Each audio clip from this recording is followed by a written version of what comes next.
हालात चाहे कैसे भी हो, अगर आपको लगता है कि आप कर सकते हैं तो आप अपने सपनों को हकीकत में बदल सकते हैं। टॉपर्स के इस टॉक शो में आज हमारे साथ प्रेजेंट है एक ऐसी प्रतिभा जिन्होंने भी अपनी हालातों से लड़कर अपने सपनों को हकीकत में बदला है।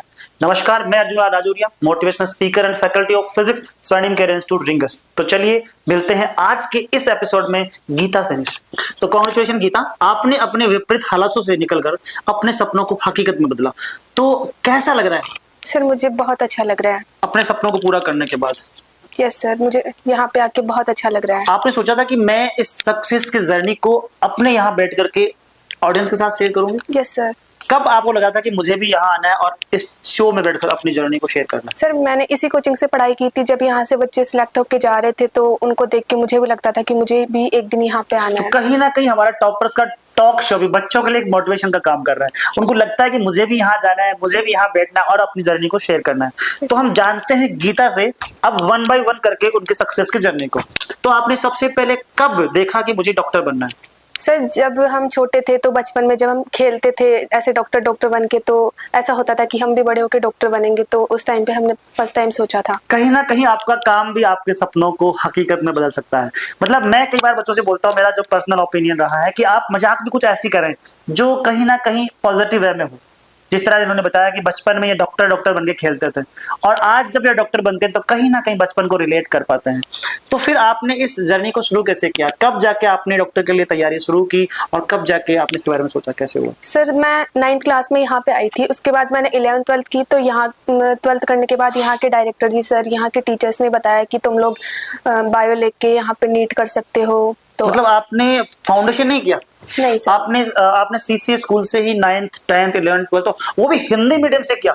बहुत बड़ी बात है कि उन्होंने हिंदी मीडियम से स्कूलिंग की और उसके बाद जस्ट 12th के बाद आपने नीट के लिए पहली बार सोचा कि मुझे डॉक्टर बनना है। तो इस जो स्विच था एक तरह से स्कूलिंग छोड़ करके नीट के लिए तैयारी करना, तो यहाँ बड़ा रोल किसका रहा? सर, यहाँ पे बड़ा रोल डायरेक्टर जी सर का रहा। उन्होंने बहुत मोटिव किया। मतलब आपको बुलाया उन्होंने? हाँ? Yes sir. मतलब उन्होंने बताया कि आप 12th के बाद भी सोच सकते हैं। Yes sir. तो ये आसान रहा है थोड़ा मुश्किल रहा? सर, थोड़ा मुश्किल तो था ही, क्योंकि 11th 12th में नहीं किया था। बहुत बच्चे 11th 12th के साथ भी करते थे, तो पर फिर भी सर ने बोला कि करो तो कुछ भी मुश्किल नहीं है। मतलब आपको कहीं ना कहीं 12th के बाद नीट के लिए बेस्ट करने के लिए इस जो ग्रुप है इसके डायरेक्टर सर ने भी आपको बताया कि आप कर सकते हैं। तो मैं बता दूं, अगर आप, मैं पहले ही बोल चुका हूं कि अगर आप कर सकते हैं, आपको लगता है ऐसा, तो डेफिनेटली आप कर सकते हैं। तो ऐसी ही बात गीता ने बताई और गीता ने करके भी दिखाया। जिस तरह से गीता ने 9th 10th 11th 12th Hindi medium school से किया, स्कूल के बाद डॉक्टर बनने का सपना देखना और उसको हकीकत में बदलना। क्या इस दौरान गीता आपको लगा कि शायद मैं नहीं कर पाऊंगी और आपने डाउनफॉल देखे हो कहीं पर? हाँ सर, मेरा फर्स्ट अटेम्प्ट था। उस टाइम पे तो ऐसा लगता था कि नहीं होगा, पर फिर से मोटिवेट हुई मैं। यहाँ के टीचर्स ने मोटिवेट किया।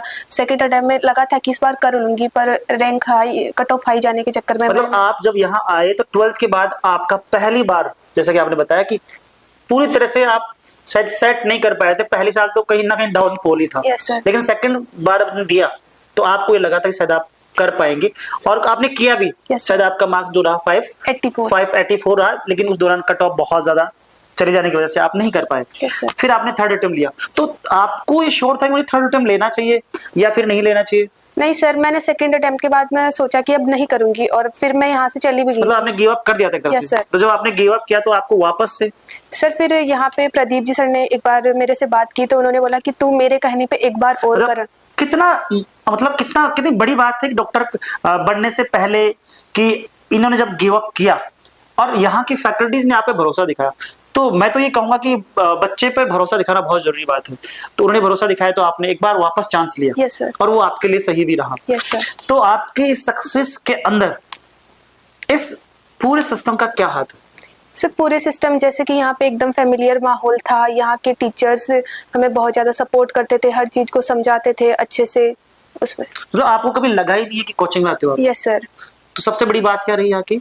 सर, कोचिंग माहौल फैमिली रहा। Yes sir. मतलब फैमिली माहौल रहने से आपको प्रेशर फील नहीं हुआ, तो आपने आसानी से उन चीजों को हैंडल कर लिया। दूसरी बात, कभी आपको लगा कि आपके रास्तों में जैसे हालात विपरीत थे और कहीं भी आपको लगा कि शायद आप सक्सेस के लिए तैयार तो थे कर तो रहे थे पर कहीं ना कहीं आपको डर लग रहा था, Yes, जैसे sir. किसी ने आपको डिमोटिवेट किया हो, ऐसा कुछ? हाँ सर, जैसे कि हमारे पड़ोसी थे, वो हमारी 10th 12th की परसेंटेज के बेसिस पे हमें बोलते थे कि तुम लोग तो अपने पापा के पैसे बर्बाद कर रहे हो, तो वहाँ पे भी बुरा लगता था। पर फिर भी पापा ने बोला कि इधर उधर की बातों पे ना ध्यान दे, कि तुम अपने ऊपर ध्यान दो। कितनी बड़ी बात है, एक बच्चा विपरीत हालातों से लड़ रहा है, सपने देख रहा है, और उन हालातों में अगर कोई कह दे कि आप क्यों पापा के पैसे खराब कर रहे हो, और उस दौरान बच्चे का उन चीजों को पॉजिटिव लेना, कितनी कितनी बड़ी बात है कि बच्चा चीजों को पॉजिटिव लेगा तो शायद वो बहुत अच्छा कर सकता है। तो आपका ये कहना है कि हमारे पड़ोसी ऐसे होने चाहिए? Yes sir. अच्छा, बस 2-4 पड़ोसी ऐसे होने चाहिए जो हमें बार बार याद दिलाए कि यू डिजर्व करते हो, आप डिजर्व करते हो, आप डॉक्टर बन सकते हो। Yes, sir. तो पापा का क्या मतलब आपकी सक्सेस में पापा का क्या रोल रहा? सर वैसे मेरे पापा का साइलेंट रोल था, पर उनका बहुत ज्यादा रोल पापा का था कि उनका साइलेंट रोल उन्हीं का था। उन्होंने आपको किस तरह से सपोर्ट किया? सर जैसे कि मैं पेपर्स दे के जाती थी, कभी कभी मेरे कम मार्क्स आते थे तो मैं रोने लग जाती थी घर पे जाके, तो मम्मी पापा को बता देती थी कि वो रो रही है, तो फिर पापा बोलते थे कि रोने से क्या ही होगा, तुम लोग करते रहो, 1 साल नहीं तो 2 साल करते रहोगे, और ऐसे करते करते। मतलब आपकी सक्सेस में पापा का बहुत बहुत बहुत बड़ा हाथ है। Yes sir. तो मैं बता दूं कि गीता हमारे नीट 2025 बैच के स्टूडेंट रहे हैं, और इन्होंने 2025 में नीट को क्वालिफाई करके आज Geeta government medical college Himachal से एमबीबीएस कर रहे हैं। तो जब आप वहां एमबीबीएस करें तो कैसा लग रहा है? सर वहां पे जाना ही सबसे अच्छी बात है कि विपरीत हालातों से निकलकर हिमाचल जैसी गवर्नमेंट कॉलेज में जाना, तो वहां से एमबीबीएस करना एक उस बच्चे के लिए तो बहुत बड़ा अचीवमेंट है। अब डॉक्टर तो बाद की बात है, वहां जब पहुंच गए आप तो आपके लिए एक बहुत बड़ा रोल प्ले करता है। Yes sir. तो आप इस सक्सेस का क्रेडिट किसको देना चाहेंगे? सर मेरे पेरेंट्स, और सेकंड इस कोचिंग, इस फैकल्टी, और स्पेशली डायरेक्टर सर। अब जो बच्चे नीट और जेई के लिए तैयारी कर रहे हैं उनके लिए आपका क्या मैसेज? सर पहला मैसेज तो ये कि सबसे पहले तो वो खुद पे भरोसा रखे कि हम कर सकते हैं, उसके बाद उनको खुद पे भरोसा रखना जरूरी है। और दूसरा अपनी फैकल्टी पे ब्लाइंड फेथ करें। जैसा कि हम हर बार टॉक शो में बात करते हैं, हर स्टूडेंट का जिन्होंने नीट को क्वालिफाई किया, एक कॉमन सजेशन जरूर मिल रहा है कि अपनी फैकल्टी पे पूरा पूरा पूरा भरोसा रखें, और वही एक गीता आपसे बता रही है कि अपनी फैकल्टी पे भरोसा रखें। क्यों लगता है आपको कि बच्चों को फैकल्टीज पे एक्सट्रीम लेवल का भरोसा रखना चाहिए? सर क्योंकि कुछ भी सीखने के लिए हमें अपनी फैकल्टी पे भरोसा रखना ही पड़ेगा, नहीं तो हम नहीं सीख पाएंगे। तो हर बार हमने देखा कि अपने जो टॉपर्स ने जो बात बताई, वही गीता भी बता रहे हैं कि कहीं ना कहीं बिना भरोसे के हम नहीं सीख पाएंगे। तो सीखने के लिए भरोसा बहुत जरूरी है। तो गीता, अब उन बच्चों को क्या मैसेज देंगे जो अभी 3 मई को एग्जाम देने वाले? सर पहला मैसेज तो कि वो अपना बेस्ट दे। अभी लगभग 10-12 दिन बचे होंगे उनके एग्जाम को, तो अभी वो अपने आप को रिलैक्स दे, कोई प्रेशर ना ले, जितना उनसे हो पा रहा है वो उतना अच्छे से अपना बेस्ट दे। Thank you so much Geeta, आपने यहाँ हमारे साथ जुड़कर अपनी हालातों की बात की, अपनी जर्नी को शेयर किया, और हम उम्मीद करते हैं कि आप आगे भी बहुत अच्छा करें, बेस्ट करें, और फिर से हमारे साथ जुड़े और फिर से जर्नी को शेयर करें। मैं बता दूं कि हर कोई अपने सपनों को हकीकत में बदल सकता है।